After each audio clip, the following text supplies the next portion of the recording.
The challenge in most educational systems, America included, has not been in finding innovations, launching yet another new idea, nor in creating pockets of excellence. It's been in sustaining success across the board for virtually every child. Alternatively, we've tried a lot of things to bring this about. We've mandated excellence, we've cajoled people and named our leaders education presidents, we've renamed our old initiatives sexy things, like professional learning communities. We've even helped people to buy into our vision by facilitating their understanding of what we already know. Now we even have a huge carrot to get people to race to the top. But in America, we've never had a problem getting a couple of winners and a lot of losers. In fact, the PISA exams tell the story clearly. While countries like Korea, Singapore, Japan, Taiwan, and Finland continue to rank among the top in the world, America ranks 17th. That's because in these countries, and even economically poor cities like Shanghai, China, economics don't predetermine which children will succeed. Virtually all of their students do well. So while some American schools and students can compete with all of these countries, US students as a whole lose on every international test. Again, our problem isn't in creating islands of excellence, it's in creating oceans of success for all of our students. The good news is the answer is at hand. Within every school and district in America, there is indeed excellence. Every school has a teacher who's succeeding with the same students that others are failing. And in every school, there is someone who's connecting to the same students others are sending to the principal's office. In other words, the answer is already in the room, so to speak. And now, there's a proven methodology for identifying and scaling those excellent practices. This method has proven effective for Vietnam to sub-Saharan Africa, to schools and entire districts in the US, the UK, Canada, and South Africa. Named positive deviance in the social sciences, the concept was used to eradicate decades-long child malnutrition in Vietnam. Within 6 months, Jerry and Monique Sternin and their group from Save the Children cut it by 40% in select communities. And within 2 years, they eradicated it in those same communities.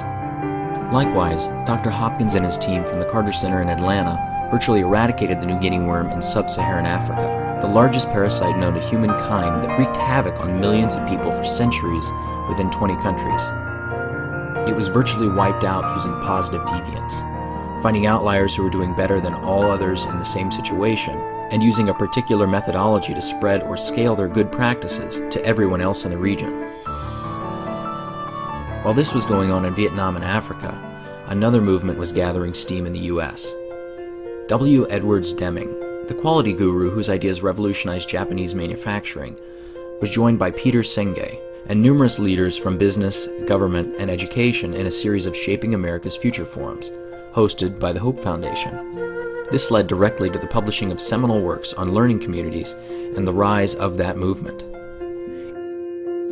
In the year 2000, the idea of not only launching, but scaling and sustaining positive deviance across an entire district began in Alton, Illinois. It focused on developing the district's leaders and their leadership teams. They learned how to move away from labeling people as good or bad, and instead identify and leverage the behaviors of positive deviance. By making this key shift away from a focus on people and toward what the most successful people are doing, everyone learned how to work collectively in conducting treasure hunts versus witch hunts in their schools. Once these learning communities collectively defined successful practice, they were more interested in finding that practice. And once they took ownership in both defining and finding it, they were committed to making positive deviance the norm instead of the exception. So today, we're here to talk about a method that's been proven in multiple countries and across disciplines to close gaps in practice. A method that leverages what is already working in a particular environment, or school, so it's affordable and scalable. And since this approach inherently engages the entire learning community using it, it's not reliant on a few charismatic leaders for sustained success. The game we've played for so long, creating a few winners and a lot of losers, doesn't have to be played any longer in our schools. Everyone can win. Failure should not be an option. Today, we're here to discuss how to make that possible. And the answer is in this room.